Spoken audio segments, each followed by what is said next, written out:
Okay, this is the Kaliedo M10. What's the date today? July 6th. So we'll just look at everything. This is the basic, the whole roaster. This is the bean, the drop tray. You could see if you look, it's gonna have residue. I've just cleaned it not too long ago. I can clean it if you want me to, or it's very light. You can see there's 2 cooling fans down here. And the way that this is designed, these holes are passing through, and it just cools the beans pretty quickly, but you do have to agitate them. This is the drop right here. It's magnetic, so if you look up close down here, it just opens up and the beans fall out. This is the trier right here. It's a little residue on it. It just goes in and it points down and it catches. Here's the bean hopper, and it just opens up by this lever real quick. It's pretty big. If you look at the top there, you'll see the bean hopper is pretty large. Also, I will lift up these. These are the, underneath here, underneath these casing, is the heat shield.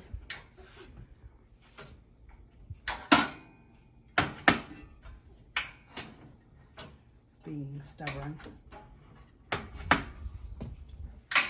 There we go. Okay, that's why it looks like some kind of Star Wars thing. And these are heat shields. They're just aluminum or whatever they're made out of. They're not very, I mean, they do their purpose, you know, and these little things got a little bent. I did clean them and it got kind of a little bit like that. And then you could see the drum here inside just has these little tiny slats, but it doesn't have, it does pretty well with not getting beans stuck in. I would be concerned with really tiny beans, but generally the beans don't get stuck. Here's the chaff tray.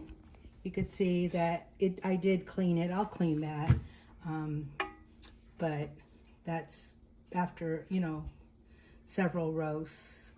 But it's pretty easy to clean with the kafsa, whatever that stuff is called. Underneath this are the elements. There are 3 heating elements inside there. You won't be able to see them in the video. The other side is exactly this, is different but the same. This is a little bit different because there's 2 heating elements on this side and 1 on the other side.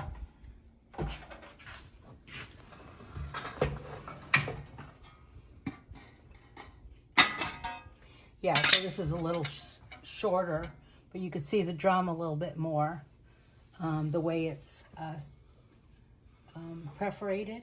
And inside there are also perforated, you could see from the pictures that I provided there, it pretty much, those inside perforated slat, or whatever those are called, they pretty much take all the chaff off of the beans, okay? And then I'm gonna plug it in. So I think you wanted to see the plug. This is the plug right here, okay?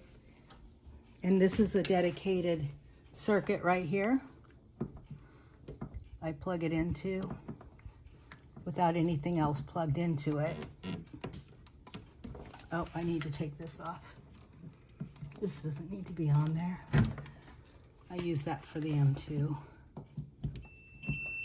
Okay, you could see the light on there, the Bluetooth, okay? Also, you can look here. This is the Kaliedo pad. Now, you could use this. I don't use it. You don't have to even have it plugged in. Sometimes I don't leave it plugged in at all, but using the Artisan on my Surface Pro, but so it can be unplugged. But you can also roast with this, but it's a little bit harder to see, and I'm old, I can't see it. So that's pretty much, and then let's just go through the whole roaster so you can actually see the condition of it. It's just got like a little bit of maybe, you know, tiny little scratches, you know, but and it's dusty from the chaff, a little bit of chaff, but it's a very, very neat roaster. We'll do a roast in a little bit and go through the whole thing so you can see how it works and how the beans come out. There's a exhaust pipe in the back.